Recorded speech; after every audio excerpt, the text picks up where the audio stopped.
All right, this is our loop band external rotation exercise paired with flexions. We're gonna walk you through the steps.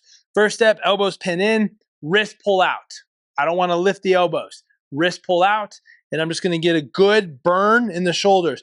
Once I get a good burn, and I feel like I'm right before my form and everything starts to compromise, we're then gonna push out, and we're gonna hold, and then we're going to maintain 90 degrees at our elbows, and we're just gonna raise up, back down, and we're gonna try to do 10 of these right after we got a solid burn, which can be pretty challenging. Now, as I lift up, if this is starting to happen, right, we're overworked, we're over fatigued, and we might need to back off. But that's essentially what you're trying to fight is as you're coming up, I don't want those elbows drifting in. That means that band is winning. I want to be able to keep tension on the band, elbows in, lift up.